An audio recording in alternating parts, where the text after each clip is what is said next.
The woman who won a date with him ended up backing out, saying she found him creepy. Welcome to Watch Mojo, and today we're examining the worst contestants and hosts from TV game shows around the world who committed horrible acts. She did call me and tell me she had met this guy at work and that he was so smart.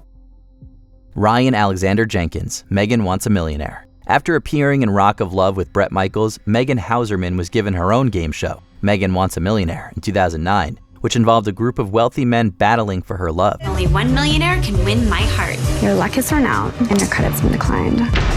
Megan was determined to improve her station and find her perfect millionaire match. And this is her journey. But after 3 episodes, the show was abruptly canceled. It was all due to contestant Jenkins. He was issued an arrest warrant for the murder of his wife, Jasmine Fiore. Ryan Jenkins is now the subject of an international manhunt. This former dating show contestant is considered armed and dangerous. Fiore's body was discovered in a suitcase in Buena Park, California, with clear attempts to hinder her identification. After avoiding the police days after the warrant was issued, Jenkins took his own life in a hotel in Hope, British Columbia, Canada. His final note spoke about his jealousy of Fiore and how much he loved her. What did it mean to you when you found out this news about Ryan Jenkins? It was a great relief that we weren't going to spend months and months of our life trying to find this person and bringing him to justice. Safar Cholunuk, Neche Karsa Batna. Dating game shows can be a nightmare. After all, you know very little about the contestants, but thankfully for the Turkish show,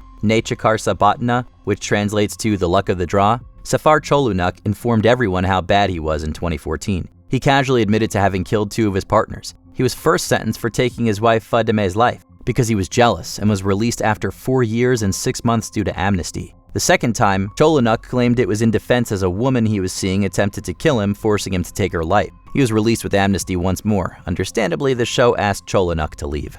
Tim Bleefnick, Family Feud. Awkward jokes about disliking your partner are a bane of game shows. In 2020, Tim Bleefnick made one such comment on Family Feud. What's the biggest mistake you made at your wedding? Honey, I love you, but said I do. Not my mistake.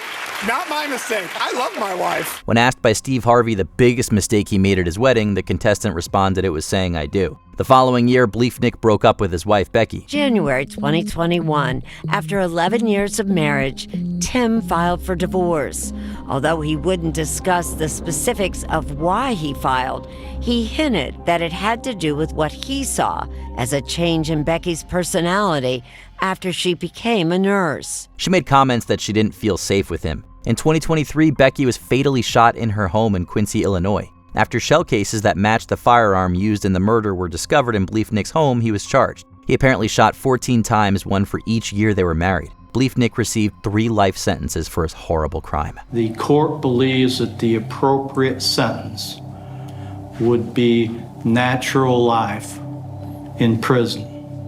Life in prison, without the possibility of parole. Edward Edwards, What's My Line and To Tell the Truth. With a history of going AWOL from the U.S. Marines and robbing several gas stations, Edwards spent time in jail. Yet upon his release, he was seemingly a changed person. I, Ed Edwards, was once on the FBI's list of the 10 most wanted criminals in America. Now I am a respected citizen in my community. During this time, Edwards popped up in the game shows What's My Line and To Tell the Truth. However, he soon devolved back into crime. In 2009, his daughter April Bellaccio researched her father's history and discovered he may have been involved in murder. She soon informed the police and he was connected to 5 deaths. I don't regret turning him in. I believe that I did the right thing, but there's still guilt of turning. I mean, he was my father. I loved him. And so there's a little bit of guilt with that. Edwards confessed and pleaded guilty to the crimes, earning him a capital punishment sentence. Some have theorized he could have killed more people. Edward Edwards admits to killing 5 people, no more. But Mike Drew, the brother of one of Edwards' victims, Kelly Drew, says he's convinced Edwards has more victims. Edwards died of natural causes in prison in 2011. Lori Vallow, Wheel of Fortune. Appearing on Wheel of Fortune in 2004, Vallow seemed like an average, excitable contestant. No one knew the horror she would later do. In 2019, after concerns were raised about her missing children, Tylee and JJ, Vallow left her Idaho home for Hawaii with her husband, Chad Daybell. This strange behavior caused the police to investigate, finding several people close to them had died suspiciously, including her former husband Charles and Daybell's ex-wife Tammy. Tammy's death was odd from the beginning. Family said she died in her sleep. They didn't want an autopsy performed. Several months after Vallo's arrest, the children's bodies were found. In 2023, Vallo was sentenced to life for the deaths of her children and Tammy. Lori Vallo Daybell was convicted of murder, conspiracy, and theft last July. She was sentenced to life in prison without parole. Her trial for conspiring to murder Charles Vallo is scheduled to begin in 2025. Paul Curry, Jeopardy! In 1989, Curry appeared on 3 episodes of Jeopardy! He won 2 episodes, racking up $24,101 in winnings before losing. That same year, he met Linda Kincaid at the San Onofre nuclear power plant where he worked. The once happy couple met while working at the San Onofre nuclear plant and lived here in the California beach town of San Clemente. However, in 1994, after less than 2 years of marriage, Linda suddenly passed away after experiencing an illness. Curry soon cashed in on Linda's insurance policies and retirement plan, giving him a $419,000 financial boost. He remarried and lived off a $400,000 insurance payout from Linda's death. Eventually, investigators became suspicious and reopened the case. They concluded that Curry had spiked Linda with a sleeping medication before injecting her with a fatal dose of nicotine. After being arrested in 2010, in 2014, Curry was found guilty of murder and sentenced to life in jail. We, the jury, in the above entitled action, find the defendant, Paul Curry, guilty of the crime of murder, first degree. François Veyrov. Tout le monde veut prendre sa place. On the surface, François Veyrov was seemingly a good man. After all, he spent most of his career as a police officer in France before retiring in 2019. That same year, he appeared on Tout le monde veut prendre sa place, which translates to everyone wants to take their place. During his career, a serial killer known as Le Grêlé, or the pockmarked man, was terrorizing the country. In 2021, after realizing the killer was one of their own, the police contacted Veyrov to provide a DNA sample. Days later, his body was found after taking his own life. Veyrov left a note that confessed to several crimes, claiming he stopped in 1997. It's believed he had 3 victims and perhaps upwards of 9. John Cooper, Bullseye. In 1989, Cooper appeared on the UK darts-based game show Bullseye. Starting his criminal career in the 1960s, Cooper mostly committed his deeds in the Welsh county of Pembrokeshire. This wasn't just a robbery for gain, it was an act of a psychopath. By the time he was on Bullseye, he'd become a murderer. In 1998, Cooper was sentenced to 14 years in jail for committing 30 burglaries and robberies. During this time, the police re-examined a series of Pembrokeshire murders and a case of assault against teenagers. We were always confident that John William Cooper was the prime suspect. Having said that, we were not tailoring our investigation towards an individual.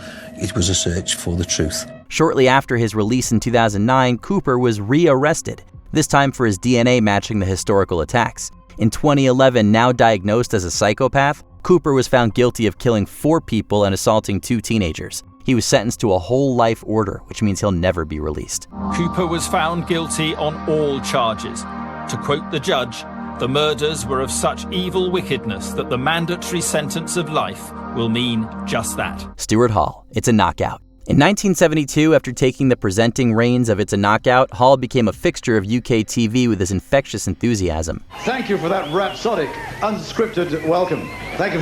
Yet behind the scenes, he would become one of the UK's biggest celebrity serial abusers. In 2013, in the aftermath of the Jimmy Savile scandal, Hall was in court charged with several cases of historical assault. He pleaded guilty to 14 charges, earning him a 15-month sentence. After a review, the sentence was deemed too lenient, so it was doubled to 30 months. An increase of the sentencing, I think, is very important, and I'm happy that that has happened. It's better than the 15 months, without a doubt. In 2014, Hall was found guilty of further charges and received an additional 2 years and 6 months. After his release in 2015, Hall further tarnished his destroyed reputation by publicly calling his accusers vindictive, malicious people.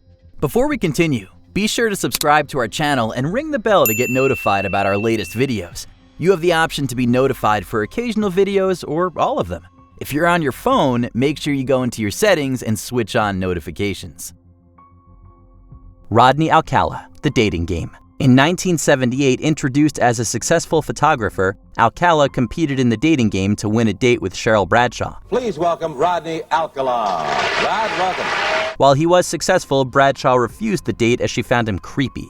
This decision likely saved her life. During this time, Alcala had begun taking people's lives as well as committing various assaults. Despite serving time in jail, Alcala continued his rampage, leading to his arrest in 1979. In 2010, after being sentenced to death twice and appealing the sentence, Alcala received the same sentence once again. Officially, it's confirmed he killed 8 people. However, there's speculation the number could be far higher at over 130. In 2021, Alcala died from natural causes in jail. Prison officials say Rodney Alcala passed away from natural causes at a Kings County hospital. If you could bring back any game show that's not on TV anymore, which would you pick? Let us know below. Check out these other clips from WatchMojo, and be sure to subscribe and ring the bell to be notified about our latest videos.